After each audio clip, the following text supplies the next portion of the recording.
沈好好，你嫁進門6年，1個鐘也不下，這是我兒的休書，今天就滾吧！盡心盡力侍候你們6年，確實該做個了斷。我是沈好好，村裡有名的悍婦。被休的那日，我削了錢婆女的頭髮，扛走我養了1年的豬。可我被休不足半月，媒人便尋到了我家，他要給我說門親事。我給你說門親事，那人是鄰村的管夫，5年前死了女人，他是個獵戶，每進山3、5日不回家是常事兒。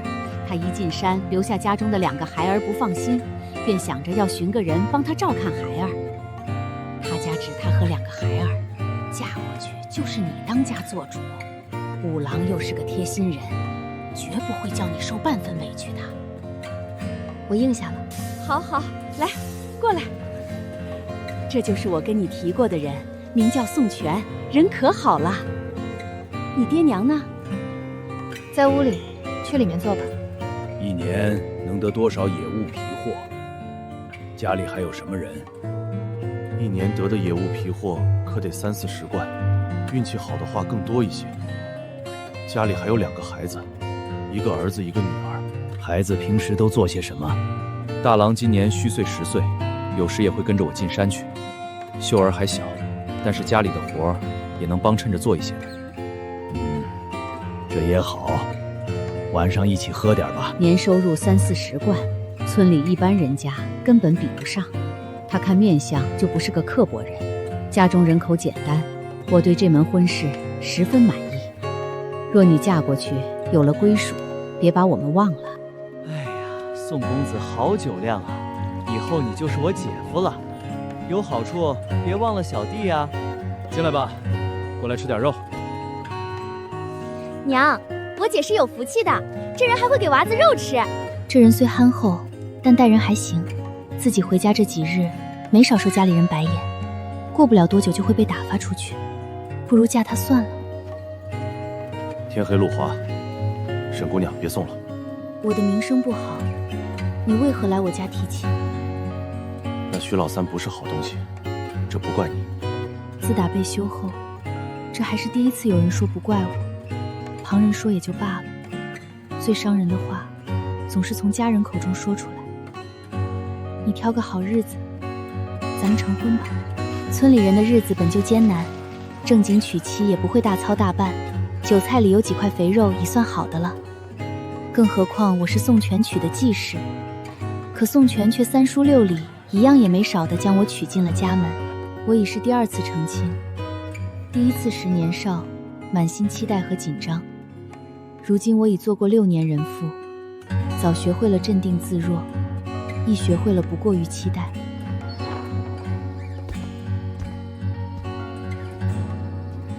這點心很甜，我從不曾吃過這般甜的點心。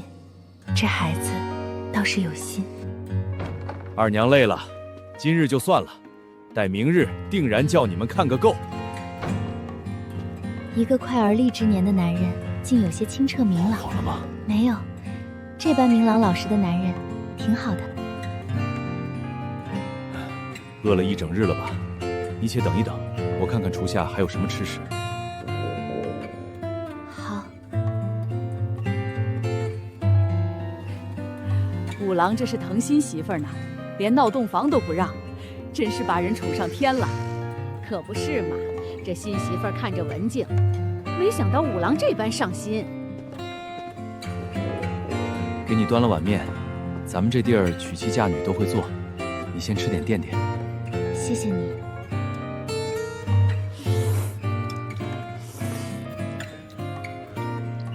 還要嗎？吃飽了。你先換衣裳，我去給你打盆熱水來。我5歲就跟着爹娘下地幹活，嫁給徐老三後，更是沒日沒夜的操勞，從沒有安安穩穩吃過一碗熱飯。宋全竟親自端飯給我吃，還要給我打熱水洗漱，莫不是老天爺可憐我？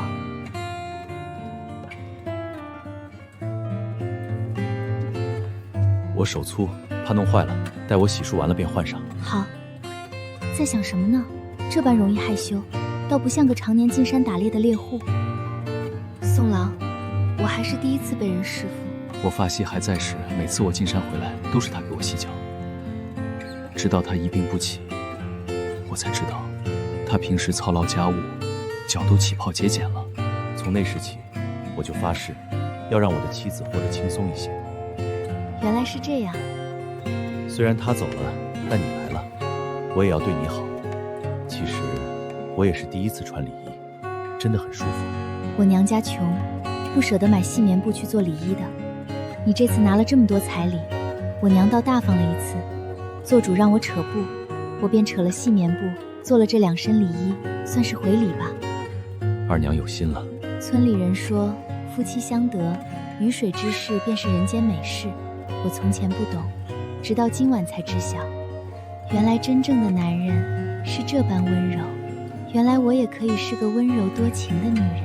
院裡沒個人聲，只偶爾幾聲鳥叫，好似沒人等着我做飯打掃，沒人等我餵雞餵豬。即便我就這樣睡到天荒地老，也沒人罵我打我。一切竟然都是這般好。二娘，這是前幾日我找裁縫做好的衣服，應該合你身。這隻木餐是我自己瞎做的，二娘可別嫌棄。多謝宋郎。鍋裡留了飯，你一會兒去吃。我現在出門一趟。從沒人和我說過秀兒不會說話。秀兒，秀兒，這樣一個好看的小姑娘，竟不能開口說話，真是可憐。你是叫我去廚房洗碗嗎？好，咱們一起去。慢點兒，別燙着，我自己來就好。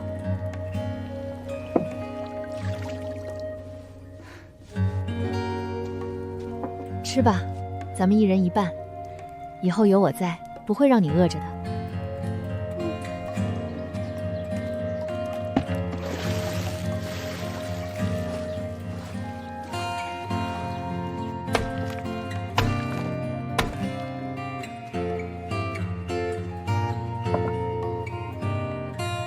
秀兒，餓嗎？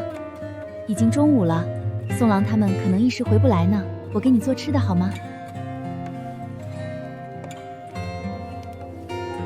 餓了嗎？再等一會兒，麵就擀好了。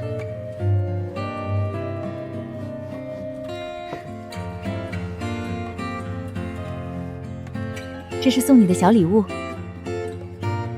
喜歡嗎？莫哭，日後我帶你上街去，你想要什麼髮帶都給你。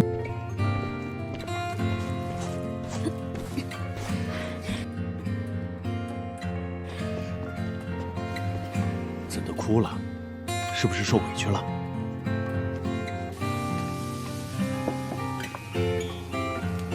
大郎，叫你爹和秀兒去洗手，馬上吃飯了。好。我不該貿然接過面袋子的，這般年紀的少年，大抵是極看重臉面的。二娘，辛苦你了。秀兒說謝謝你的禮物，她很開心。大郎，秀兒是個好孩子，雖然她說不了話，可她聰慧，僅憑着我的瞎比劃和口型，就能看懂我要幹嘛。二娘，今日辛苦了。我本想着早些回來收拾的，可牛車半路壞了，耽擱了些時間。沒事兒，都是做慣了的。再說還有秀兒幫我呢。吃完飯你便歇着去，我來刷碗。我見過的男人，甚少有進廚房的呢。無論春夏秋冬，忙碌閒暇，女人們除了跟着男人做活，家裡的活一點不能落下。3更睡4更起，男人若是不痛快，要打要罵隨意。我以前過的就是這樣的日子，受男人的氣，受婆母的搓，好似都是天經地義的。二娘，我絕不這樣對你。我嫁進來剛1日，就體會到了以前從沒有過的輕鬆，像做夢一樣。我們家掛的是獵戶，沒有田地，除了進山打獵，平日也無事可做。二娘不用太累，快去睡會兒吧。怎的還沒睡？不困嗎？今日起得晚，睡飽了。我看咱家後院空着，想翻一翻，種點秋菜，你說好不好？待明年天暖了，我便養些雞，到時候母雞生蛋，公雞吃肉可好？好。廚房還缺個櫃子，能不能打一個來？好，好。怎麼就知道說好呢？二娘做主就好。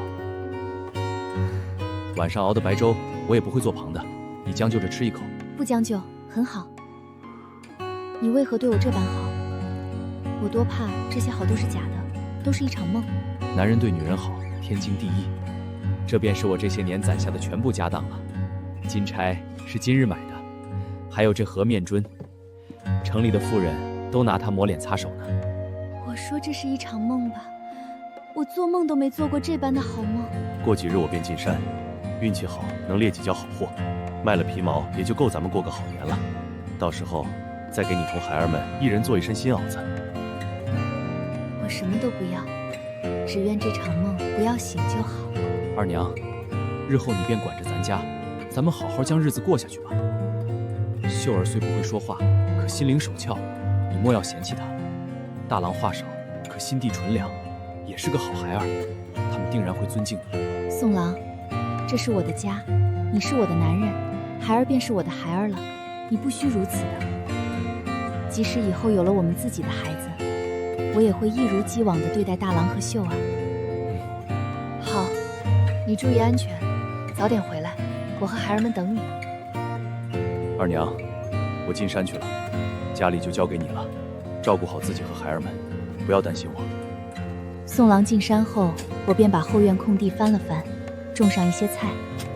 大郎看上去身形單薄，不像是進過山的，但總要添置些冬衣。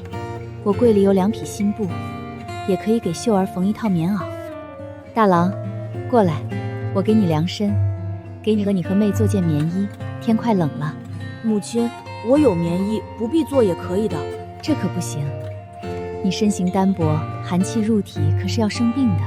你若真心疼你爹，便縫身新襖子來穿。他這般辛苦，自是希望你同秀兒能過得好。再不久天就冷了，你若連件像樣的襖子也沒有，你爹該多難受。你好好想想。好。秀兒，帶你爹回來，我看看有沒有合適的皮子，到時給你做雙小皮靴。不過我還不會做，得尋張嬸子教我。點頭啊。大郎，明天你在家看門，我帶秀兒去三嬸家一趟。好的，娘。過幾天我帶你們進城去，家裡還缺少一些日常用物，明天我們先去交定金，坐三嬸家的牛車去。五郎媳婦兒今日總算捨得出門了。我說五郎自己不出力門也就罷了，竟將新媳婦藏着掖着不叫人看呢，原來是個這般旗艦的娘子啊。三嬸兒，我明日同2個孩兒進趟城去，這是定錢。五郎命苦，父母去得早，也沒個兄弟姐妹幫襯，好不容易娶了個賢妻，又是個病身子，生下的2個孩子身子也沒一個好的。五郎辛辛苦苦賺的銀錢就這樣填了無底洞，你也莫怪嬸娘話多，過日子還是節省些好。你看咱宋家傲的女人1年半載才進趟城，城裡的東西可貴着呢。你剛進門幾日，五郎不容易，你三嬸的話是有些多了。你這是在警告嬸娘。宋權盡心盡力地給大郎他阿娘治病，恰能說明他是個有情有義的好男人。我家2個孩兒身子怎就不好了？秀兒心靈手巧，大郎孝順，他們的父親辛苦賺的錢，不給他們花要給誰去？宋權若是不再娶了，這2個孩兒誰來照顧？我聽宋權說了，這些年他只要進山去，便將2個孩兒托付給本家人照看。可這照看也不是白照看的，可是每次都給了銀錢的。看看2個孩兒，一個頭髮枯黃，一個瘦得穿衣都晃蕩。孩兒們穿的衣服，聽說也是各家的嬸子和嫂嫂們幫着縫的。不如嬸娘去將本家的娘和嫂們都請來算算賬。宋權給了銀錢，你們卻將2個孩兒照幹成這個模樣，我的名聲想必嬸娘也聽過。我今日說的話，嬸娘也去各處傳一傳。各位收了宋權多少銀錢，又是如何照看2個孩兒的事，我便不再提了。日後這2個孩兒便是有娘的人了。若誰還想着要說我們家的閒話，佔我們家的便宜，那是萬萬不能的了。你家的牛車，我們不坐也罷。你這婦人胡說什麼？差點忘了，宋權說您家去年娶小兒媳，同他借過3兩銀子。我看三娘家的日子過得比我家強多了，今日就將這錢一併還我吧。我何時借過？宋權憨厚良善，卻並不是傻子。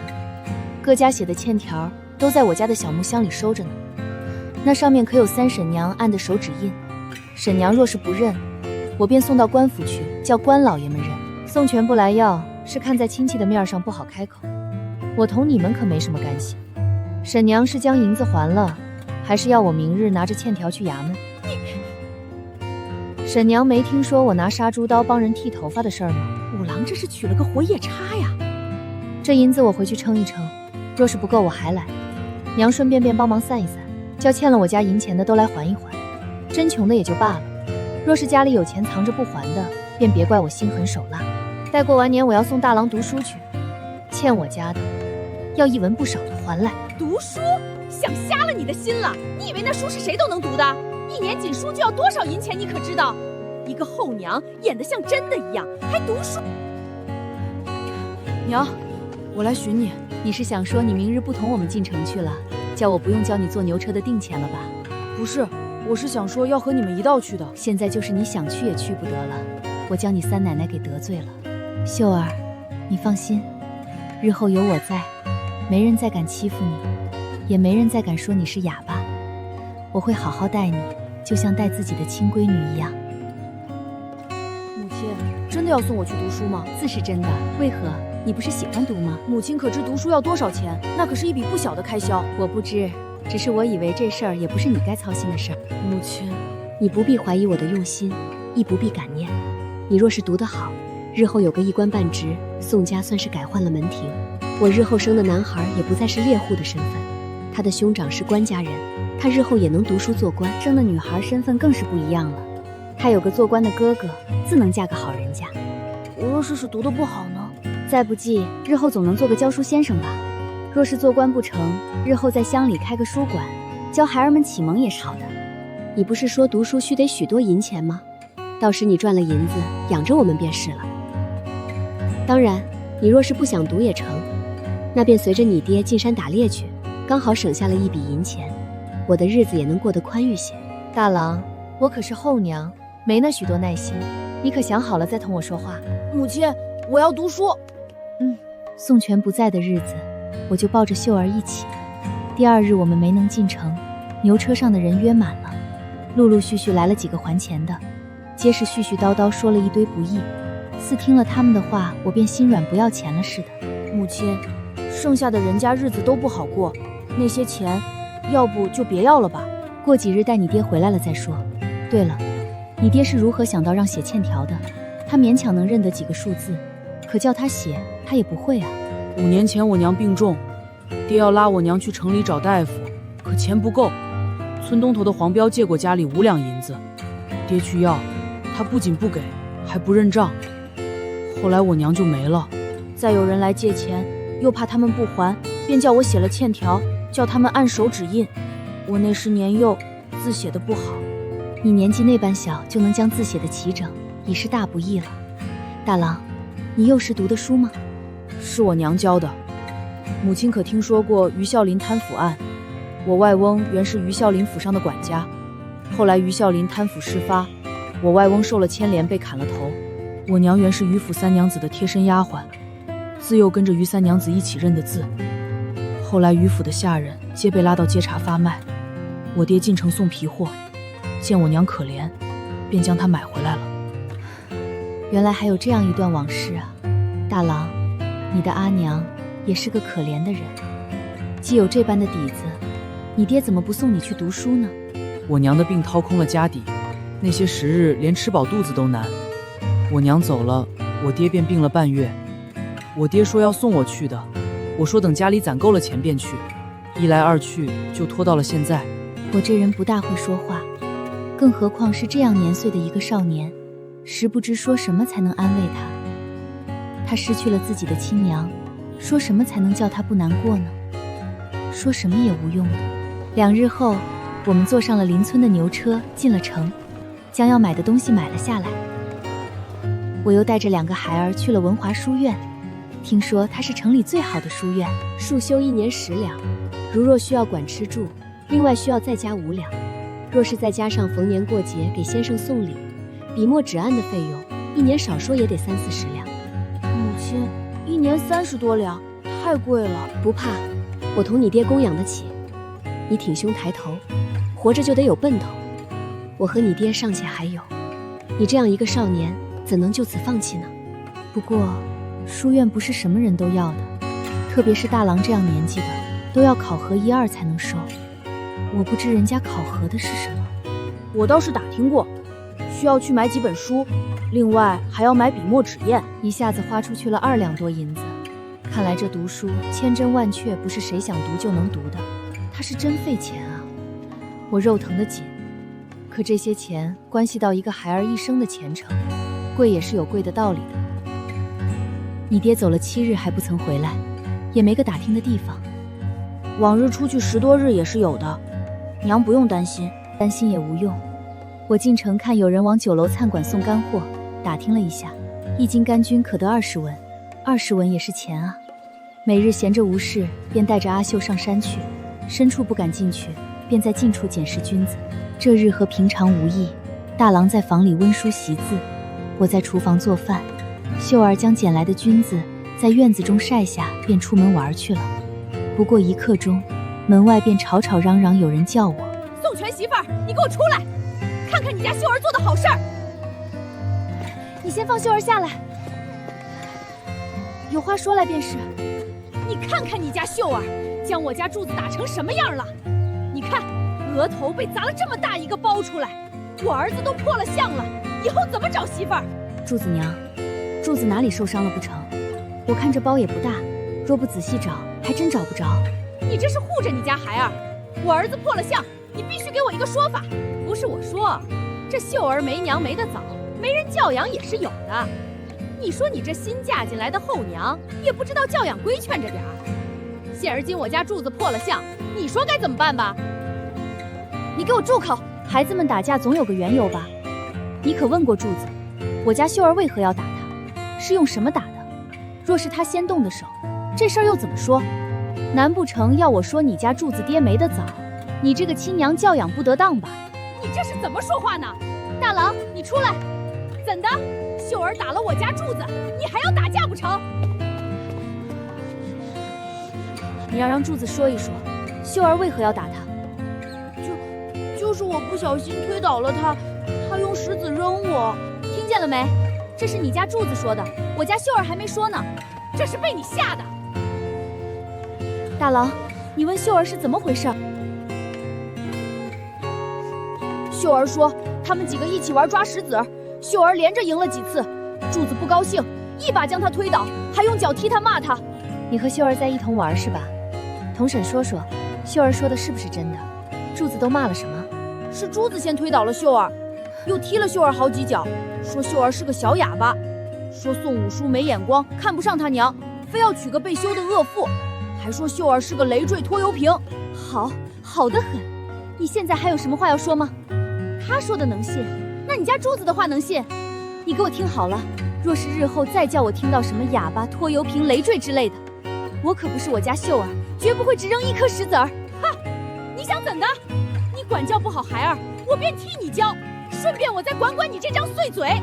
你這惡婦，今日我便讓你知道，不是誰都能欺負的。你這個被休的毒婦，你敢打我，欺負人了！救命啊！這個被休的毒婦要害我呀！真是沒天理了！一個我男人沒看上的寡婦，索送兒子打我家的孩兒不說，還找上門來撒潑，還有沒有天理了？你這被男人休了的毒婦，怎麼勾搭上宋全的？宋老五真正是瞎了眼！你竟敢抓我兒的臉！我今日同你拼命！大郎，你带秀儿家去，看娘今天不撕烂他的嘴，叫他再說什麼有娘沒娘的話。你再敢來我家尋麻煩，我便拿殺豬刀等着你。不信你來試試。你給我等着瞧，我不会善罢甘休的。他倒是厲害，一個將我們3個打得這般狼狽。這事兒別叫你爹知道。大郎，你去將饅頭熱熱，粥糊了，只能饅頭就鹹菜了。好，又上山了呀。你家宋大郎可真是個好人，可真是個大善人吶。王嫂、李嫂，你們也來採菌子啊？大郎，你昨日還叫我不要打架，你看今日大家待我的態度全變了，可見打架也有打架的好處的。母親，李寡婦這樣的人，村裡哪個婦人不怕她？你知道她男人怎麼死的？喝醉了酒，被她扔在院裡凍死的。她心可狠着呢，你怎麼是她的對手？你若是吃了虧怎麼办？咱們不惹事，可是遇見了事兒也不能缩頭躲着。原先家裡没個女人，她欺負你們，你爹一個男人也不好同她計較。如今有了我還能眼睁睁看着叫她欺負你們不成？母親，我都這般大了，若是你同秀儿挨了打，我都不去護，讀这書又有何用呢？多好的孩子啊！有你这句话，書就值得读。宋全回来的那日下雨，我和秀儿上不了山，只能在家做點手工活。我给鞋店做鞋底，那一双给7文钱。大郎每日读書，我给他房里燃了爐子，他卻將爐子挪到了我們房裡。爹，你回來了！我回來了。二娘，你猜我獵到什麼了？這回咱們大郎就能讀書了。是什麼？我這次進山獵到了狍子和兔子，還有一只大獵物，賣了好價錢，足夠大郎讀書用了。看你又餓又累的，早點歇着，一會兒我幫你清洗一下，讓孩子們也睡吧。我給他洗頭擦身，他身上甚至沒一塊好肉，都是撞出來的，擦傷的。我給他剃鬍子，他已累得閉眼睡着了，就這樣睡了1天1夜才緩過來。這個男人啊，總是這樣拼命。二娘，我清早將那大獵物拉到城裡賣了。啊？怎麼這麼快就賣了？甚至都沒帶回村裡。你可知道一只大獵物賣了多少錢？起碼5兩銀子吧。賣了3000兩。我早同收皮貨的店鋪說好的，若是有好貨，店裡派人同我從另一條路拉進城，不進村。若是將獵物拉回村裡，不知有多少人要眼眼紅生事了。這獵物是我一人在森林獵的，誰也不曾說過。我把迷藥撒在他覓食的路上，見他吃了便遠遠跟着。他吃了迷藥進洞睡覺，我在洞口挖了陷阱，又偷偷進洞去拿了刀子扎他的心窩。那獵物吃了痛竟然醒了，若不是我躲得快，他一掌已經拍在我背上了。他受不得痛，往洞外跑去，掉進了我設好的陷阱，被利刃刺了個對穿，如此才不動聲色地將他殺死了。沒事就好，沒事就好。二娘，是不是覺着我太自私？宋全，聖人都說人不為己，天誅地滅，你如此這般才顯得真實。我家的男人有勇有謀，通曉人情世苦，我開心還來不及。二娘，我有件事一直沒敢同你說，今日終於可以說出口了。我答應過大郎要送他讀書的，如今有了銀子，待過完年我想送他去。這書身並不便宜，怕是這3000兩還不夠。不過你放心，我年紀正好，日後我多進幾趟山，絕不叫你跟着我受苦。現如今我過的日子，已是我能夢到的最好的日子了。你這次能獵到獵物，純屬僥倖，真實情況定然比你說的危險千百倍不止。我不需過什麼大富大貴的日子，你既娶了我同你便是一體的。我總不能日日除了吃喝便是躺着吧？大郎聰慧又能吃苦，他既然願意讀書，做爹娘的哪有阻攔的道理？我已想好了，咱們本是獵戶，在村裡也沒田地，大郎若是讀書，就要在書院借宿，吃喝也是一筆開銷。我原想的件事，待年後就去城裡尋個營生，然後再租個屋子，即可就近照顧大郎，你又不用再去拼命。二娘，你允我想想可好？好。很快便迎來了冬日的第一場雪，雖是第一場，卻是雪大如襲。我拿了更多的鞋底回家做，宋全也閒了下來，每日盯着大郎讀書。雖他也不懂大郎讀的什麼，可他十分有耐心。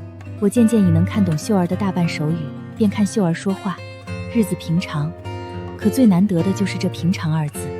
秀兒的頭髮不見多，我心裡着急，便隨着宋全進了一趟城。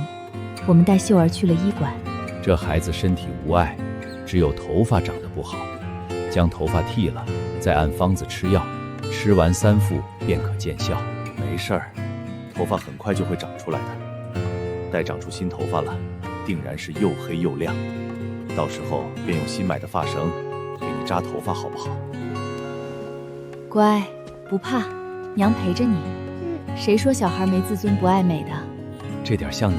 秀兒剃髮之後，再也不愿出门了。我给她做了顶帽子，她每天戴着，睡觉也不摘下来。秀儿的头发长得很快，快过年的时候已经可以出门了，每天跟我比划着要出门买年货。很快到了年下，家家户户都准备着备年货和肉，好给孩儿们过年打牙祭。宋全有心，不仅给家裡買了，還給我娘家買了糖果瓜子兒，另又買了10斤豬肉。我們帶着2個孩兒一同去的。哎呦，這宋女婿可真是有本事啊！宋女婿是個有本事的，看樣子秋日沒少獵好貨吧？娘，你想多了，就是尋常獵物罷了。你對娘還不願說實話？我說的就是實話。娘，我四姐真是孝順，嫁的也好，瞧這氣派，真是有福氣。那是，我的眼光不會錯的。我當時就覺得宋全不會差。再婚嫁的好是真，有福氣也是真，可孝順卻不那麼真。我家兄妹5個，我們姊妹4個，1個弟弟。家裡的苦活累活都是我們姊妹幹，年過節都是弟弟吃好的穿好的，我們連挑他剩下的吃都沒資格，因為剩下的我爹要吃。到了嫁人的年紀，只要拿得出聘禮，我爹娘也不問人品如何，稀里糊塗就將女兒嫁過去。我大姐嫁了個土匪，嫁去的第2年便沒了音信，從沒提過要去尋我大姐。我二姐長得好看，便嫁給了一個60歲的財主做了妾。嫁過去2年後，那財主便得病死了。我二姐在那財主家守着個兒子艱難度日，因為心中憤恨，從不同家裡來往。我三姐好些，嫁了同村的孤兒，家裡雖窮，卻有把子力氣。我三姐夫老實，2口子每年除了伺候他家的幾畝薄地，便是給娘家幹活。即便如此，從沒得到過娘家人的好臉色。我不嫁，那徐老三不務正業，手腳不乾淨，還好吃懶做。許家給的聘禮多，你就嫁過去，家裡的事兒不用你管。女孩子家嫁誰不是嫁？能換些錢補貼家裡，也是你的福氣。我家徐老三那年才16，他原本家庭還不錯，老爹是富商的賬房，後來傳給了他。他好吃懶做，偷了放的錢財做假賬，天天吃喝嫖賭，後來被查出來，賠了一大筆錢，從此越來越困難。我嫁過去6年，家裡地裡的活兒都是我一個人的。他們母子稍有不如意，便拿我出氣。我那時年紀小，脾氣倔，總是頂嘴。徐老三的娘便用各種名目罰我、搓磨我。沒用的東西，連男人都管不住，還不會生蛋。我兒拿你賺的錢去花樓，都是你的錯。快把錢拿出來，不然我打死你！沒有，這是我辛苦賺的，絕不交給你。你交不交？我沒有。沈好好，你這悍婦，敢拿棍打我，看我不休了你！我拿到休書的那日才知道，花樓有個哥沒有了他的孩子，他只是尋個由頭休我罷了。我孝順，我實則是恨透了他們。同樣是他們生的，兒子怎就那般值錢，女兒就這般輕賤？不是，有我呢，總得把話說清楚。日後不想來，便不來了。生女兒只為賣錢，宋女婿是個有本事的，今年定然有個大收成，應該不止30-40貫吧。勉強糊口，進一次山，等於把命也交給了運氣，打多打少都是靠命換的。你這倔脾氣，趁早改了才是。若是叫宋女婿生了厭，到時再將你休回來，我家變成了笑話。你2個侄兒娶媳婦兒都不好娶的。外祖母說的不對，母親不是那樣的人。母親在家辛苦勞作，教養兒女，待我同秀兒視如己出，待我爹更是情深義重。自母親嫁來家中，我家的炕是熱的，衣服是軟的，飯也是香的。他護我們，愛他們，永遠都是我家的人。我爹為何要休妻？如何又捨得休妻？不在乎我的人，不值得我傷懷半分。我的東西，自是要送給值得送的人。我們直接去了三姐家，把東西全留給了他們。三姐命苦，2口子又老實，沒享過福，還總受別人氣。小時候三姐最照顧我，這份感情我一直記掛着。二娘些許小氣，我哪裡小氣？我的東西送給三姐才是物有所值。對，二娘永遠是對的。祝爹娘新年快樂，100年好合。接你的福，来，紅包拿好。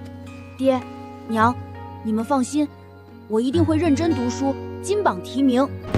二娘，這是你的壓歲錢，佛祖講久久歸真，大郎說久同長久的久字，我別無所求，只願我們能長久些，更久些。總之，9是個好數字，你莫嫌少，收下吧。是啊，若是能長長久久的相伴到老，便沒什麼比這更好的了。二娘，你看這日子多好，幸兒娶了二娘，我同孩兒們才有了家。幸兒遇見了你們，我也才算有了個家。過完年一開春，我們舉家搬到了城裡，在城裡租了一個院子。二娘，這個院子前面是間鋪子，後面有3間房和一個小廚房，後院有個菜園子。我打算開個皮貨店，我同獵戶們都熟悉，只要價格公道，生意自然不會差。每一季宋全都要押着皮貨去一趟京城，再從京城帶回布料和新的衣服樣式。大郎每天去書園讀書以寫文章，我也學會了認字。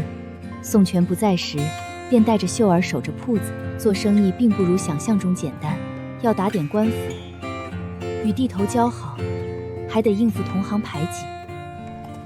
有時押貨遇見土匪，那便是1文也賺不到，亦有性命之憂。我同你成婚10年，也不曾生下1男半女，郎中沒少看，藥也沒少喝。二娘，你不要難受，大郎同秀兒愛你敬你，同你親生無異。湯藥我早喝夠了，你既然這樣說，我聽你的就是。大郎爭氣，22歲中了進士，進了翰林院。思喬是陳翰林家的長女，當年是她先瞧上了我家大郎，圍追堵堵，終是打動了大郎那顆石頭心。我們在京城買了個小院，給秀兒招了個上門女婿，名叫銀霜，沒家沒姓，名字花哨，人生的也花哨。可他待秀兒真心實意，再好不過。如今還管着生意上的事兒。永和27年，我兒大郎已是5品京官。我們上了年紀，宋全想着有生之年能回鄉祭祖。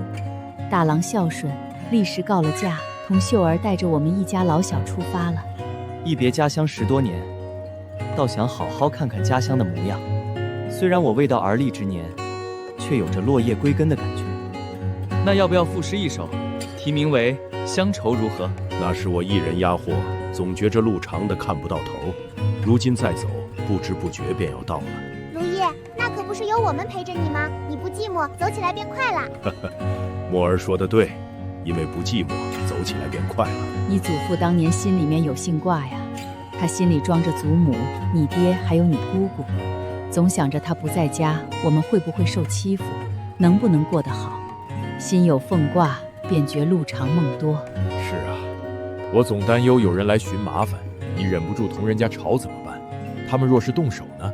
你扯頭髮抓臉那套怎麼能打得過？我走時說的話你定然不會聽。他們若是為了訛錢，你肯定不會給錢。大郎在書院，秀兒又不頂事兒，待我回去一定要雇個夥計。我不在時，他便能護着你。每日就想着這些，日子怎的那般長？可誰知道一轉眼就老了呢？可不是一轉眼就老了嗎？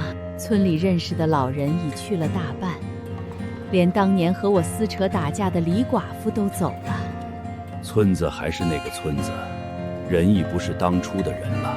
聽聞徐老三在城裡賭錢，輸光了家產，妻兒均被賭坊老板帶走賣了，還打折了腿，做了花子，在一個冬日凍死在了街頭。一出生就比別人強，最後卻過成這樣，他的一生就是個笑話。